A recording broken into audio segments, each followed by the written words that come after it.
And can you please enlighten us for the satisfaction of the public who are watching us, Kerwin, because you went a long way for us to be able to hear these explosives of yours. For a period of 7 years, naniniwala ang buong sambayan ng Pilipino sa naging testimonya mo sa Senate noon.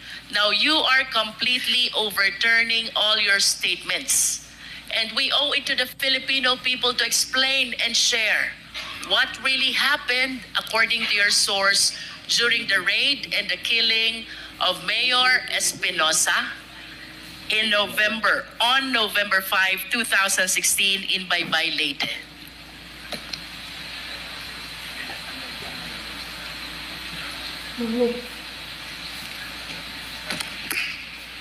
Mas gusto ba niya Tagalog? Parang mahirap siya sa Tagalog. Your Honor, pwede pong ulitin yung question Kayo niyo po ba, Kerwin, ay mas komportable sa English or sa Filipino? Mas sa Pilipino na lang tayo. Filipino. Para Kerwin, maintindihan. you mentioned, nabanggit mo sa iyong sinumpaang salaysay, bagaman ikaw ay nasa Abu Dhabi noon, ng iyong ama na noon ay nasa Baybay, Leyte Provincial Jail, ay ni-raid at pinatay ng mga operatiba ng pulis. Nasa Abu Dhabi ka noon at ikaw ay nagtiwala lamang sa testimonya ng mga taong naruroon sa insidente. Nevertheless, Kerwin, can you please share to the Filipino people, what do you believe? Ano yung pinaniniwalaan mong tunay na pangyayari sa loob ng Baybay, Leyte, kaugnay ng pagkamatay ng iyong ama?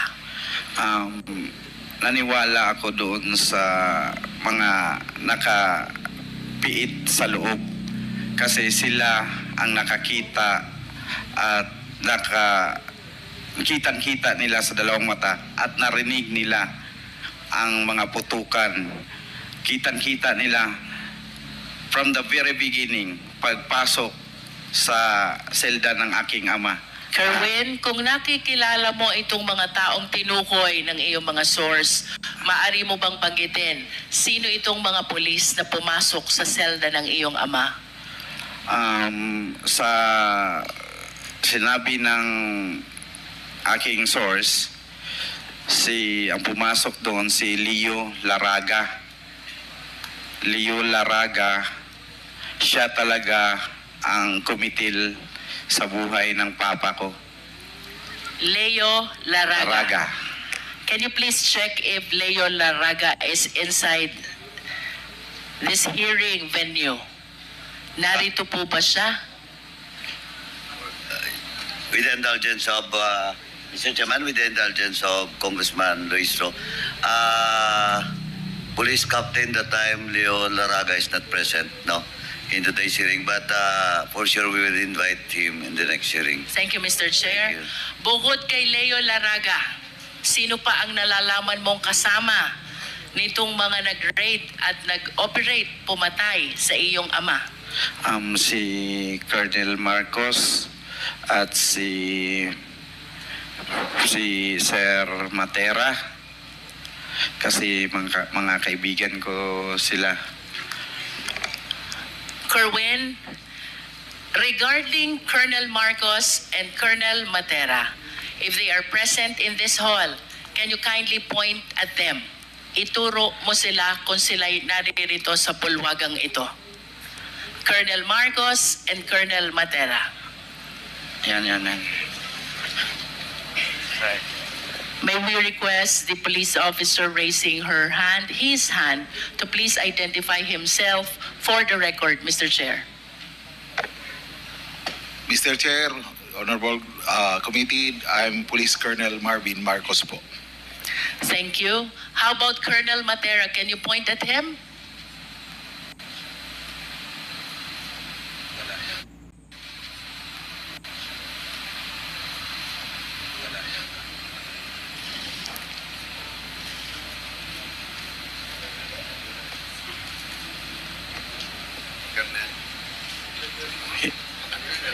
Hindi, wala, wala dito. Hindi ko It's nakita. okay, Kerwin, if Colonel Matera is not present in the hall. Okay lang yon. Po. I am certain that the Quad will be inviting him as well. Kerwin, bukod sa mga nabanggit mong pangalan, meron ka pa bang kayang tukuyin na kasamang pumasok, nag-raid at pumatay ayon sa'yo at sa mga sources mo kay Mayor Espinosa? Ang sinabi sa akin, yung committee lang ng talaga sa papa ko na kasi humihingi ng ng papa ko, nagsasalita siya na wag po sir, wag po niyo akong patayin. Who were present? Sinong nakasaksi doon sa sinasabi mong pagpaslang sa iyong ama? Mga detainee po. Can you please name these detainees who were able to witness that incident?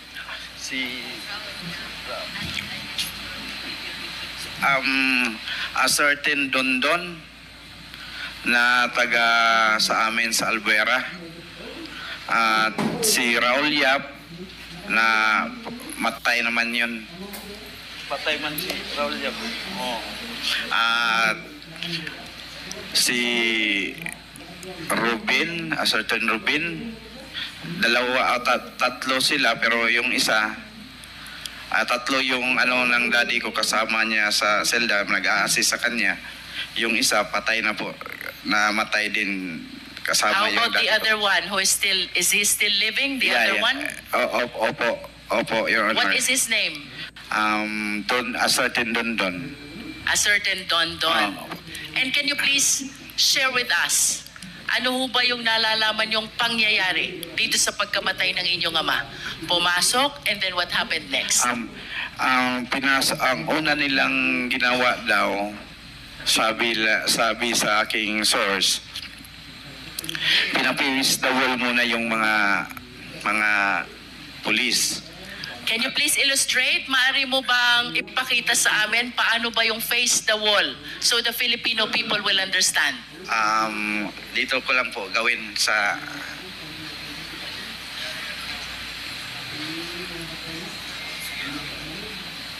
pagpasok ng mga pulis. Pagpasok ng mga pulis, ang ginawa, itutukan sila ng baril at dinisampahan ang mga tapos Can you please provide a microphone to Kerwin? Baka abot yung nakay Comsec.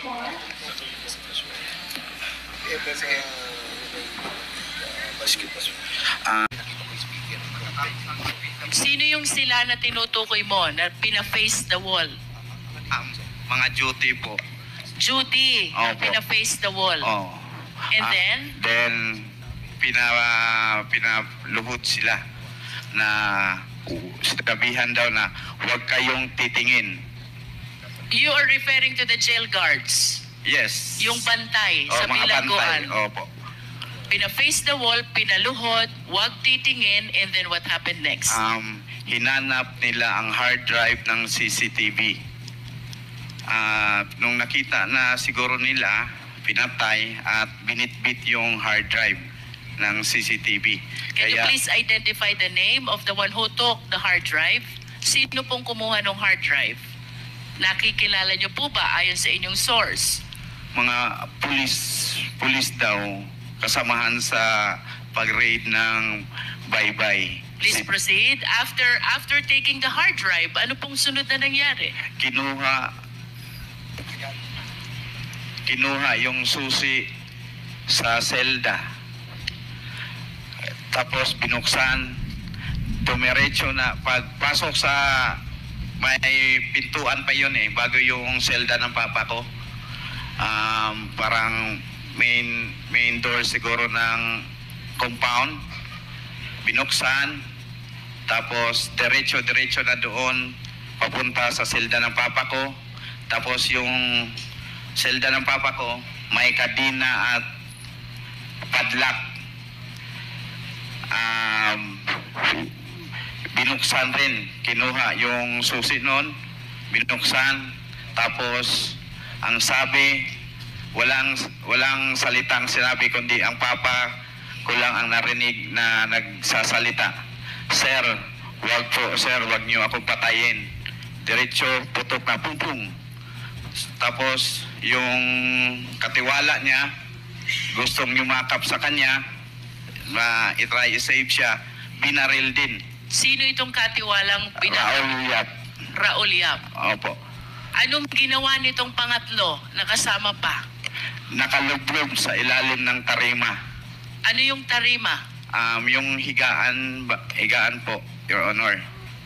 Nalalaman mo ba kung ilan ang naging tama ni Mayor Espinosa?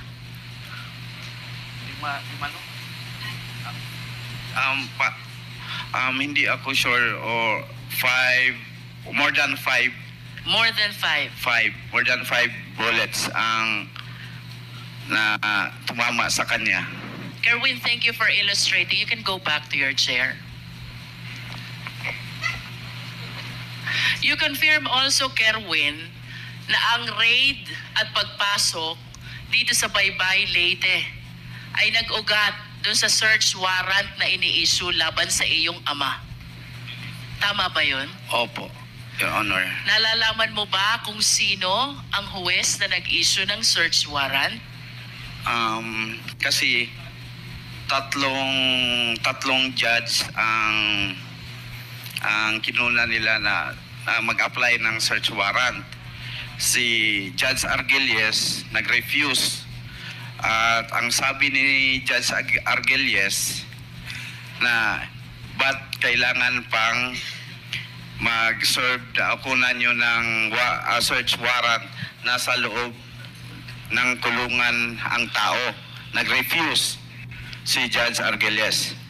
May judge na certain Janet ba yun? Ha? Janet, apelido niya? Cabalona, saan yun?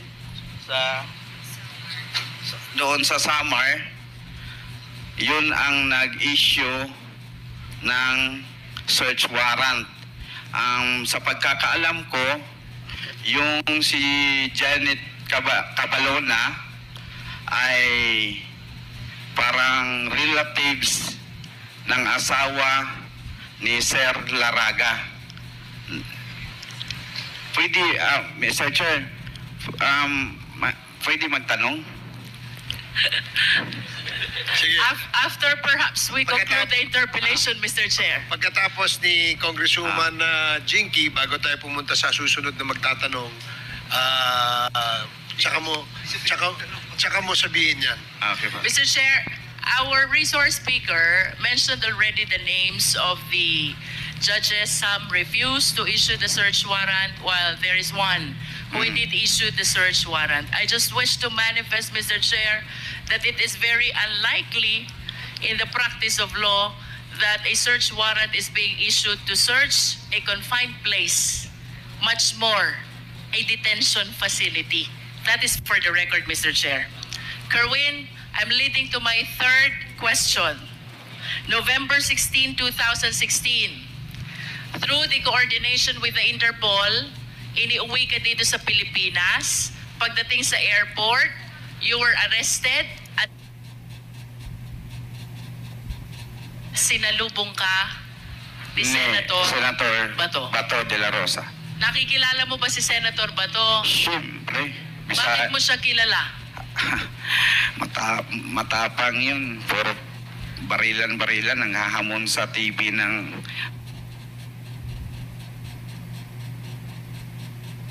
draw sa mga illegalista. What else do you know about Senator Bato? Bago pa siya naging senador, nasan ba si Senator Bato? Chief PNP yun po, Your Honor. Chief Yun, PNP. Ano? Okay, can you please identify the picture on the screen? Sino ba yung nasa screen? Siya po, si Bato de la Rosa. During that time, ano bang assignment ni Senator Bato during that time? Yang kunikwento mong insidente, nasan siya noon? Siya ang Chief PNP. Yes, you stated in your sinumpaang salaysay na may sinabi sa'yo Opo.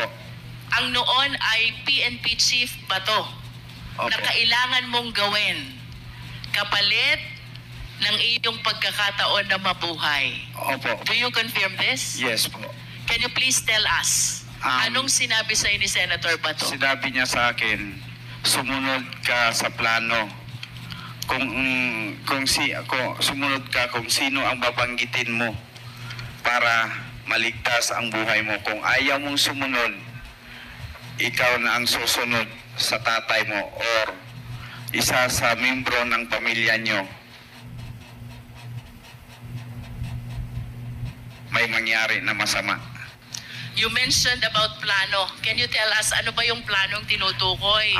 May mga pangalan na pinid sa akin, sinubo, at babanggitin ko sa aking testimonya o sa aking salaysay sa Senado. At maaari mo bang sabihin sino ba itong mga taong ito at anong gustong ipabanggit sa'yo ng noon ay PNP Chief Bato? Peter Lim, supplier daw ng shabu, pero nandyan lang, hindi na huli-huli. Tapos si Senator De Lima, protector daw sa mga shabu, mga nagtitinda ng shabu sa loob ng Bilibid. Protector daw si Ma'am Laila. At yung iba pa, si Lovely Impal, si Chiraham, si Peter Ko, ganon. In Sila other po. words, Kerwin, ang gusto ni PNP Chief ay banggitin mo itong mga pangalan na ito na may kaugnayan sa illegal drug operation. Tama ba yun? Opo. At ito ba'y sinunod mo, Kerwin? Talagang sinunod ko po kasi... Bakit mo to sinunod? Of course, alam mong mali ito. Oo. Di ba? Bakit mo sinunod ang utos ng noon ay PNP Chief Bato? Kung siguro kayo, kung kahit sino naman sa atin na mga tao dito, nandito sa loob ng Quadcom, talagang susunod dahil kapalit na yon ng buhay mo. At lalo na pag may mga anak ka pang maliit na sabihin na susunod ka na sa papa mo kung hindi ka sumunod sa aming plano.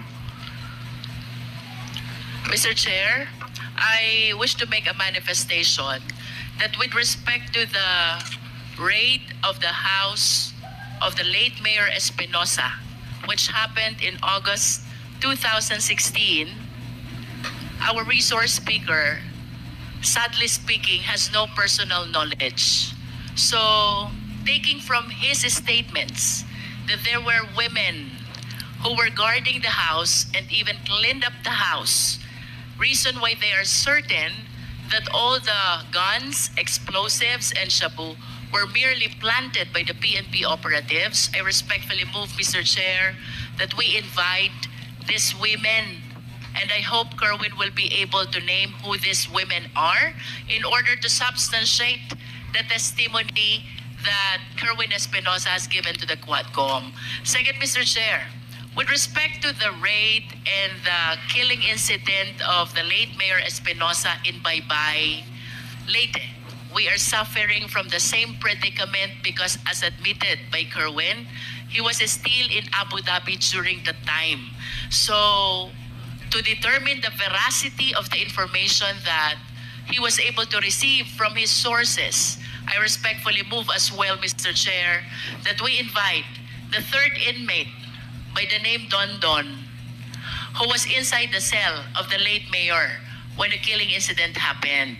I wish to ask Kerwin to name also the jail guards who were on duty during the time, likewise to substantiate the information that he has given to Quadcom already, Mr. Chair.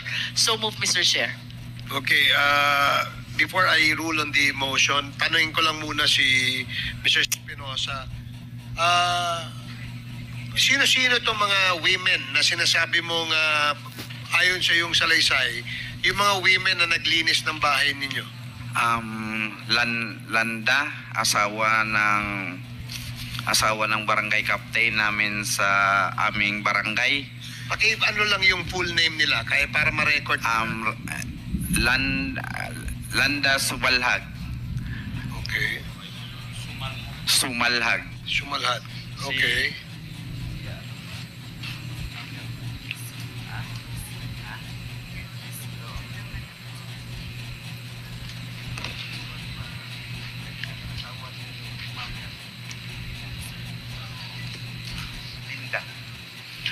Linda Rosal. Linda. TC de la Austria. Yang tatlong binanggit ko, sila na ang magpatuloy na magbanggit kung sino-sino ang kasama nila doon sa mga women's supporters ni Daddy. Yung isang witness na nasa loob ng kulungan na isang PDL din, anong pangalan niya? Dondon, a certain Dondon. Certain Dondon. So there is a motion to invite the women who, according to the sinumpaang salaysay ni Kerwin Espinosa, ang siyang naglinis ng kanilang bahay bago po ni-raid ng membro ng Alvera Police ang kanilang bahay. And a certain Dondon who is a PDL and who apparently saw the incident that happened inside the jail. Is there a second? Is there a second? There's a second. Are there any objections? So hearing none, the motion is approved. Comsec, Mr. please Chair. invite the following personalities mentioned by Mr. Espinosa in the next Quadcom hearing. Mr. Yes, Chair. Congresswoman Luis. Can we please invite as well the jail guards who were on duty if we have the means to determine who these people were? Comsec, kindly determine who these jail guards on duty at the time of the incident and report to the Quadcom. Thank you. Anything else? Mr. Chair, I'm about to conclude. Okay, thank you. I just have one quick question for Pidea. Pidea, sir, palagi pong nababanggit itong narco list.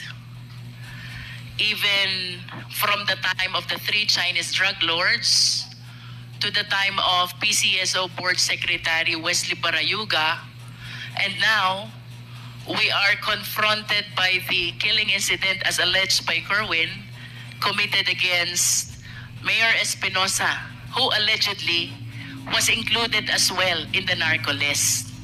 Can you please enlighten us? Ito ho ba'y chinek nyo if during the time the name of Mayor Espinosa indeed appear in the narco list? Mr. Chair, Your Honor, yes, the names of the father and son appear in the original list. The Kerwin is listed as a drug trafficker. The father is only, the category of the father, whether pusher or trafficker, is not listed, but in the list he is already indicated as neutralized. So, he was, he was dead already. Would you neutralize because dead? Yes. Would you know, Pidea, kung kailan po napasama dun sa narco list? Was it after the killing incident or subsequent to the killing incident? In the original list, it was already after the death of... If you Mayor are Espinosa. saying, Pidea, that it was after the incident, ibig sabihin po, patay na si Mayor Espinosa nung napasama sa drug list? Ganun ho ba yun? No, Your Honor. What happened is that Mayor Espinosa is included in the list, but however, as the period or as the drug campaign continued, he would eventually be indicated as neutralized. So we could not ascertain whether he was a drug pusher, drug user, or whatever was his participation, Your Honor. Mr. Chair, I wish to manifest this drug list, the narco list, is indeed very controversial. As a matter of fact, as we go along our investigation, I've been asking our resource speaker, whether during the hearing or off the hearing, as to the origin, the people who validated, the veracity, and no one can indeed vouch as to the genuineness of the names which were included in the list. So I just want to raise this concern that being included in the list would really compromise not only the safety but the entire life of the people who are in this list. So I hope we can come up with something, validate, and come up with the true personalities who must be included in the narco list, Mr. Chair. To conclude, Mr. Chair, for whatever motive does Kerwin Espinosa have today, we welcome the information he gave, subject of course to stringent scrutiny.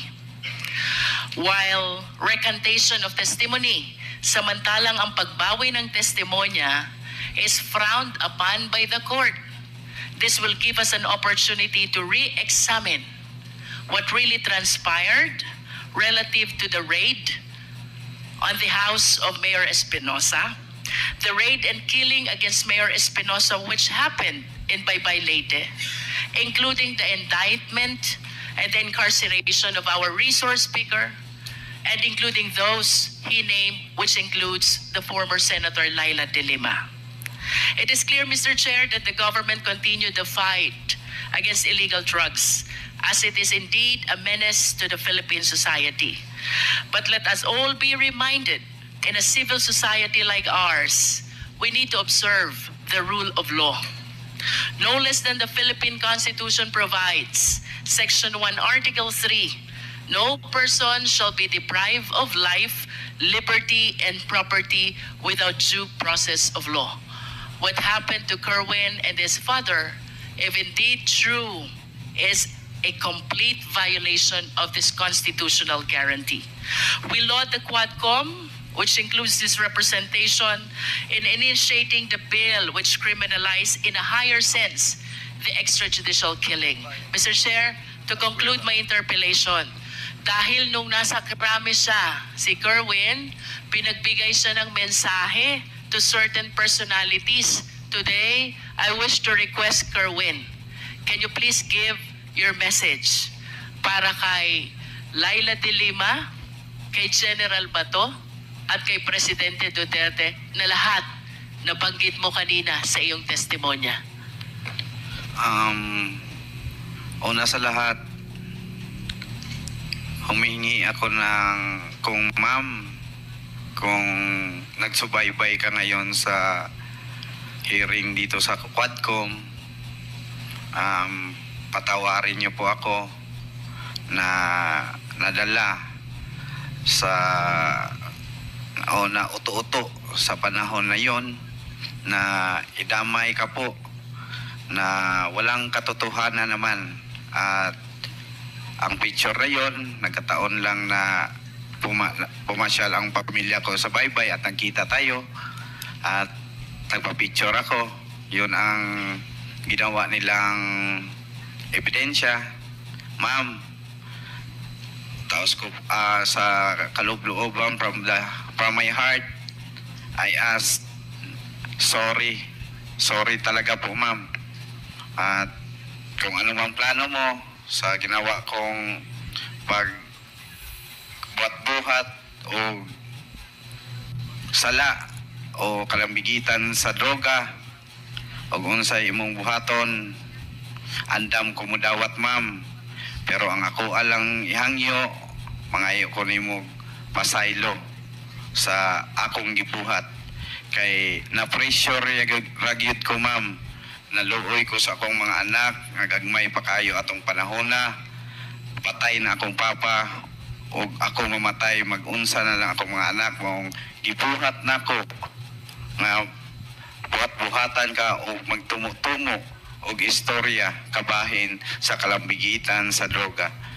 Once again, sorry kayo, ma'am. handa po akong harapin kung ano ang plano mo sa akin po.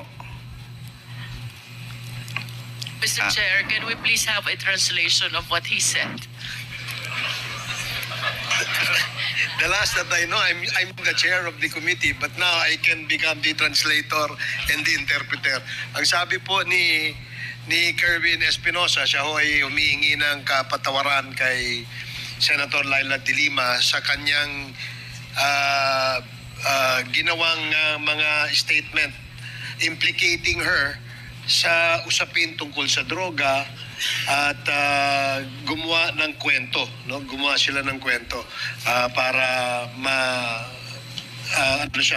masama dun sa kwento, sa narrative ng pagkaka-involved ni Senator de Lima sa usapin sa droga.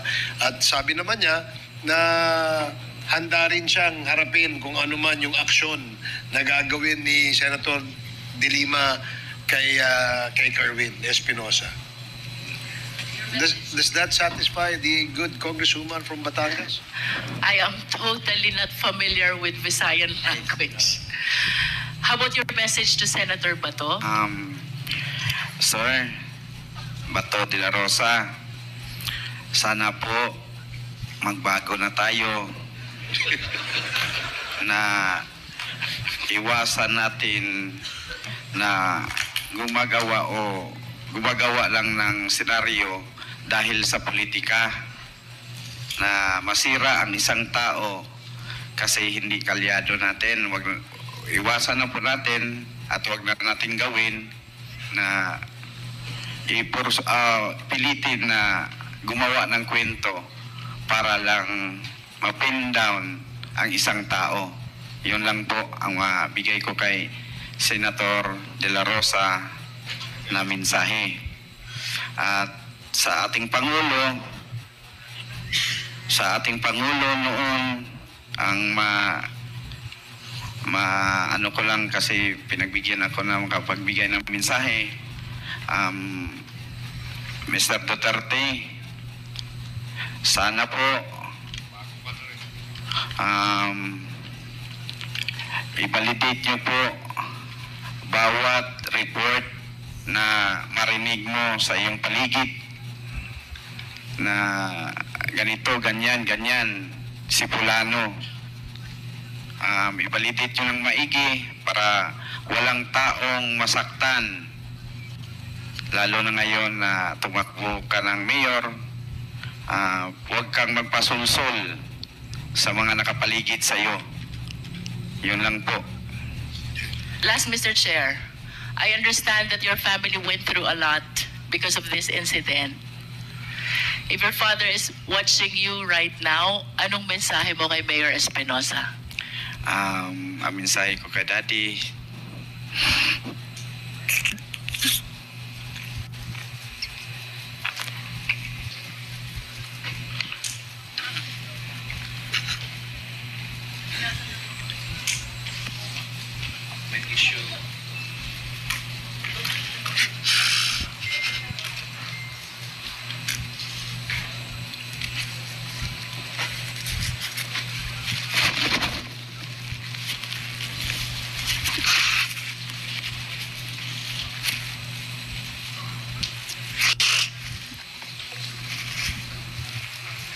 ang mensahe ko sa daddy ko, kung saan ka man naroon, huwag mo kaming abayaan, i-guide mo kami hanggat makuha ang hustisya ng iyong pagkamatay.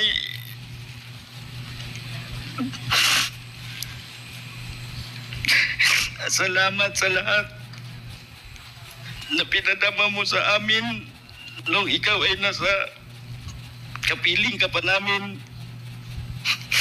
na bilang ama.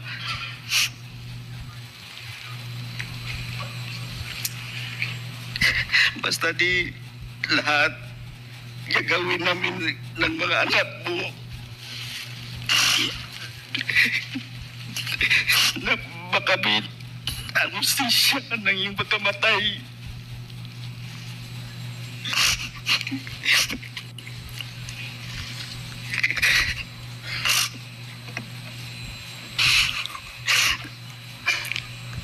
padayon na lang di sa imo pagpanaw. Ayaw na kayo una-unaan na itabo mo.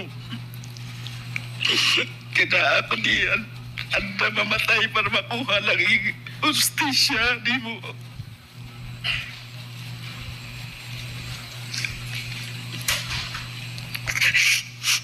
Bisan tuod sa pagkamatay. Thank you for watching, guys.